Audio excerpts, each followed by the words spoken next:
নিষ্কর্মা মানুষের দলীয় মিথ্যা। এই শ্রম এবং কর্মই মর্যাদা উন্নতি করে। দেখতাম সেটা এখন আর কেউ অনেকটা আউটডেটেড হয়ে গেছে, সবাই চ্যাট জিপিটি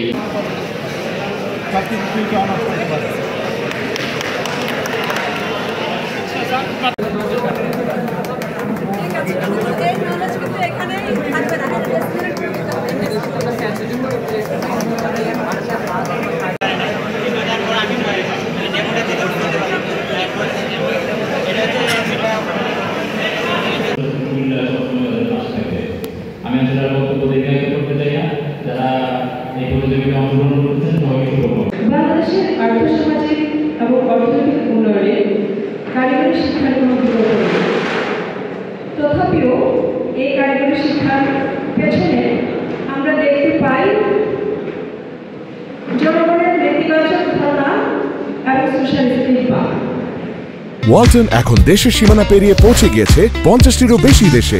ওয়ালটন, ঘরে ঘরে, বিশ্বজুড়ে।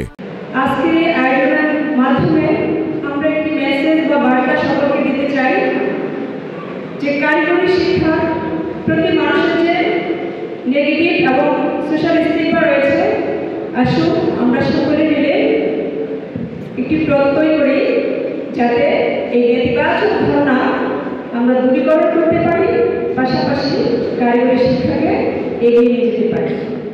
আপনাদের মাধ্যমে এই প্রচার বা প্রসার হওয়া উচিত। আপনাদের যারা পরিবার রয়েছে, আত্মীয় স্বজন রয়েছে, সমাজ, প্রতিবেশী, সর্বোপরি রাষ্ট্রীয় পর্যায়ে সর্বত্র কারিগরি শিক্ষাকে ছড়িয়ে দিতে হবে। আমি আবারও রিপিট করছি, আমাদের আর্থসামাজিক উন্নয়নে কারিগরি শিক্ষার কোনো বিকল্প নেই। আমাদেরকে আবশ্যিকভাবে কারিগরি শিক্ষাকে সামনের দিকে এগিয়ে নিয়ে যেতে হবে। কারিগরি শিক্ষাকে সামনের দিকে এগিয়ে নিয়ে যাওয়ার জন্য আজকের আমাদের এই আয়োজন, এবং এই আয়োজনের প্রধান উপলক্ষ হলেন আপনারা ছাত্রছাত্রী ভাই বোনেরা।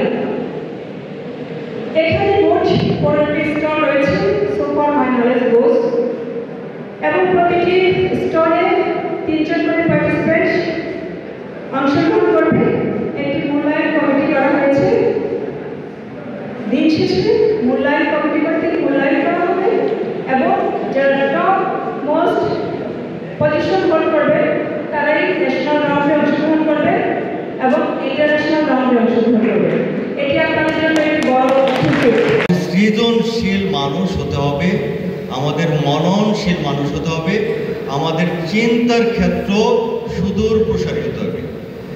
এরকম একটা অনুষ্ঠান আয়োজনের মাধ্যমে দেখো আমরা অল্প কয়েকদিন সময়, অর্থাৎ তোমাদেরকে আমরা 3 থেকে 4 দিন সময় দিয়েছি, এর মধ্যে তোমরা কিন্তু ব্যাপকভাবে ব্রেইন স্টর্মিং করে মেধাটাকে খাটিয়ে তোমাদের দক্ষতাটাকে যোগ্যতায় রূপান্তরিত করে আজকের এরকম একটা অনুষ্ঠান তোমরা সাকসেস করছো। অবশ্যই আমার তরফ থেকে তোমাদের জন্য একটা করতালি উপহার থাকবে। আমাদের এই প্রতিষ্ঠান থেকে যে সমস্ত দক্ষ প্রকৌশলীরা বের হয় তারা দেশের উন্নয়নে 80%-এর অধিক ভূমিকা রাখে, এবং এই সমস্ত প্রতিযোগিতার মাধ্যমে যে সমস্ত যোগ্য প্রকৌশলীরা বের হবে তারা দেশ এবং বিদেশের জন্য সম্পদ আকারে জনশক্তি জনসম্পদে পরিণত হবে, এই কামনা করি। এই অনুষ্ঠান আয়োজনে অবশ্যই আমাদের কারিগরি এবং মাদ্রাসা শিক্ষা বিভাগ আমাদেরকে সক্রিয়ভাবে সহযোগিতা করেছে। আমাদের কারিগরি শিক্ষা অধিদপ্তর আমাদেরকে সর্বতোভাবে সহযোগিতা করেছে, এবং আমাদের স্কিলস অ্যান্ড এনহ্যান্সমেন্ট প্রজেক্ট, মানে আমরা এটা